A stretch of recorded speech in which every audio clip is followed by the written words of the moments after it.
Thomas Tuchel is the winner that England needs. That's right. He is a winner, a born and bred serial winner that England needs. Does that make him the right manager? The brief of manager is right. He is a winner. And that's exactly what England did not have under Gareth Southgate, the nearly man of international football. But Sava, he got us to a final, and then he got us to another final and a World Cup semi-final. Now, whilst all of that is undeniably true, whilst no one, me, you, your gran, your granddad, your mum, your dad, whoever it is, no one can turn around and say Southgate didn't achieve those things. How he got there, the validity, you might say that in the World Cup, when we got to the semi-final, we beat the likes of Panama, Colombia, Sweden. The moment we played Belgium, Croatia, and then Belgium again, 3 defeats. You could say in the Euros, the first one we got to the final, we didn't really play anyone of note. We played an old, aging, dysfunctional Germany team. Other than that, we played one top team. That was Italy in the final, and we went out. Then in this last tournament, who did we really beat? Netherlands, they're okay. They're a decent international side. It's not full of world-class stars, is it? And then we played a top Spanish team in the final and got taught a footballing lesson. So with all that in mind, is Thomas Tuchel the winner that England needs to go one step further at next year's World Cup? Now, it's a tough ask. Winning a World Cup is a tough ask no matter who you are. Doesn't matter if you're Brazil, Argentina, France, Germany, Spain, England. It's tough. It depends on the luck of the draw. But more often than not, the big countries have found a way to win it. And England, since 1966, haven't. So will that change under this manager? What changes from this manager to Gareth Southgate? What's changed between the two? Some will tell you that Thomas Tuchel is also quite pragmatic. And that was what was always levelled at Southgate, that he was pragmatic, too pragmatic, defensive, boring, mindless. No real plan B. There was no oomph in the England team. There was no tactical nous, no in-game tactical management. Whereas Tuchel, for me, is a bit more pragmatic, but plays a bit better football. But Tuchel has previous of getting over the line. Now, maybe not at international level, because very few get over the line at international level. But let's have a look. This is what Thomas Tuchel so far in his career has done at some big clubs. The 2 biggest clubs in Germany, you can see there, he won the Pokal in 16-17 with Borussia Dortmund. Then in 2022, 2023, he won the Bundesliga with Bayern Munich. Then with Chelsea, the Champions League in 2021, followed by the UEFA Super Cup and the FIFA World Club Cup.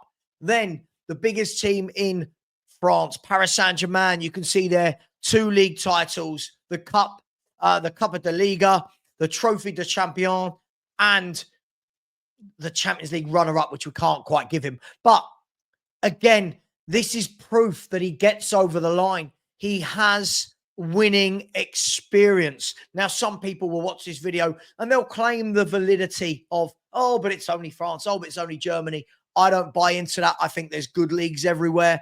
But he's done it at the Champions League level. He's won Champions Leagues. He's won trophies everywhere he's been. So can he win a trophy with England? Now, the interesting thing about this is Gareth Southgate, for as much as I didn't like him as a manager and I didn't want him as England manager, is to beat Gareth Southgate's record, the only place to go is to win something, isn't it? When you finish second, the only place to go is to win something. Has he got enough to take England from nearly rans, also rans, to over-the-line winners? Now, as I said at the beginning of the video, it all depends on the luck of the draw. It depends on who's in your group. It depends who you get in the knockout stages. It depends on injuries and suspensions and all of these different things. And in a minute, we're going to look at the England squad and see what he selected to start that long road towards winning a World Cup. But what I would say is this: he's got a wonderful group to do this with. He's got a wonderful group to experiment. He's got a wonderful group now to turn around and say, we should be winning 8 out of 8. And the group, which is Group K in the qualifiers, Latvia, Albania, Andorra, Serbia. Realistically, England should be winning all of those games. Now, there's always a curveball, maybe Serbia away, but Latvia, Albania, Andorra, these games England should be rocking up to and dispatching comfortably, if we're brutally honest. Equally, I don't think he can start his reign with any slip-ups. And we've got a couple of lovely games against Latvia and Albania coming up in the next week and a half for England to get their teeth stuck into. But with all that being said, it then begs the questions about his squad that he's picked. And it did raise eyebrows, didn't it? Last week, when he picked his England squad, there were eyebrows raised. Why has he done what he's done? Why are the likes of Jordan Henderson in the England squad? Some people didn't want Lewis Skelly in there. Other people talk about Curtis Jones. Where's Conor Gallagher? Why is Ollie Watkins not in above Dominic Solanke? Where's Wharton? All of these different questions. So let's have a look at the England squad. And in the comments, let me know what you think, because this is always going to be subjective to who you support most of the time. And when it comes to the England national team, I don't really have any bias over it. I don't really care. But again, what I would say is I look at this group of goalkeepers. The first thing that jumps out to me from this 4 goalkeepers is the standard of goalkeepers is getting worse and worse and worse. Back in the day, had the likes of Chris Woods, Nigel Martin, both vying for the jersey with David Seaman, the likes of Shilton. Now I look at it and I just feel like it's a little bit weak for me. But you would have to say that Jordan Pickford there probably is the standout goalkeeper in terms of he's got the most experience, that he's the England's number 1. He will be picked. Let me know in the chat right now if you disagree with me. I actually think Dean Henderson's a very good goalkeeper, by the way, but will he dislodge Jordan Pickford? I don't think so. I wouldn't be against seeing it. Ramsdale, I mean, it's difficult. His team are rock bottom of the Premier League. I can't remember the last time a clean sheet would have been kept. He's a good goalkeeper. He's okay. I don't know if he's international quality. And James Trafford, having a great season, but the caveat's always going to be down in the Championship. And now if we move down to the defenders, let's have a look at these players. So we have got Dan Burn, Colwill, Guehi, James, Konsa, Skelly, Livramento, and Kwanzaa. Now, for me, I think Dan Burn is a worthy candidate for an England call-up. I think he's one of those. He's not got the big sexy name. He's not going to be a 50, 60, 70, 80 million pound defender, but he does his job. He does it well. He's Mr. Consistent and can play left back, left centre half, or left side of a free. Now, the reason why I singled him out, talking there, is if you look at Dan Burn and Colwill and Kwanzaa and Konsa as well, that's 4 defenders that are all centre-halves that can also play at fullback. They have all this season. Konsa has Kwanzaa a few times, Colwill has multiple times, and Dan Burn does a lot. Now, this leads me to believe that England will play a back 3 and that you will probably have Mark Guehi as your one out-and-out centre-back with 2 of those alongside him, like a Dan Burn to the left, maybe a Reece James or a Colwill to the right, or a Konsa to the right. Just putting that out there. But the option is there to play a back 4. You have got fullbacks in that squad, the likes of Reece James and Livramento at left back. Dan Burn and Lewis Skelly can both play left back as well. And then you can have 2 at the back, Konsa and Guehi, Konsa and Colwill, Guehi, whatever you want to do. So England have got options at the back. But for me, this is very much geared to being flexible from a back 4 to a back 5.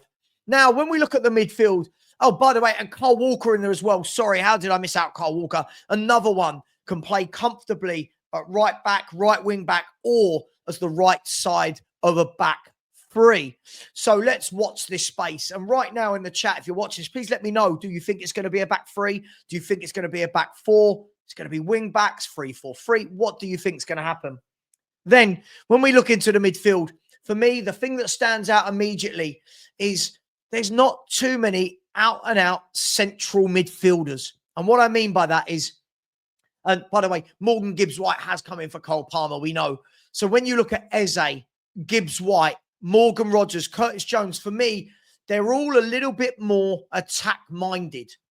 But then when I actually look at who's actually a central midfielder, a proper centre mid, not someone who goes marauding, a central midfielder, other than Declan Rice and Jordan Henderson, there's not really a lot there. So that's why I'm surprised there isn't a Conor Gallagher or a Wharton. So let me know in the chat who you think should have been included in there as well. Am I missing somebody else? Maybe Elliot Anderson of Nottingham Forest deserves a shout. You let me know.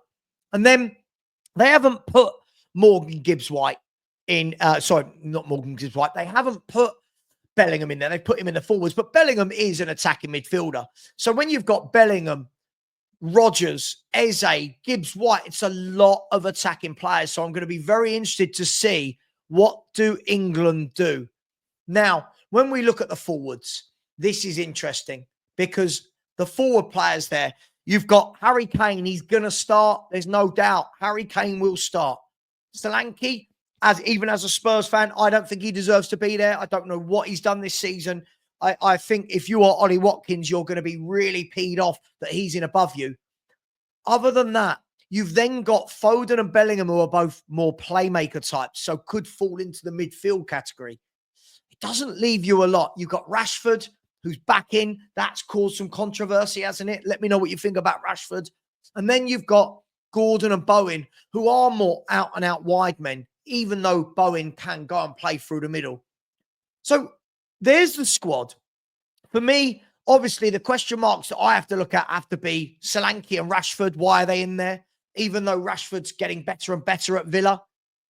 If I go further up, I think I've got to have a look at, has Curtis Jones done enough, even though I like him as a player? Why is Jordan Henderson in there? Is it for experience? Why is Kyle Walker in there? Did he need to be? Again, it looks like he's going for experience. Reece James is always injured, but he's there. Experience. You guys, let me know what you think. 2 questions.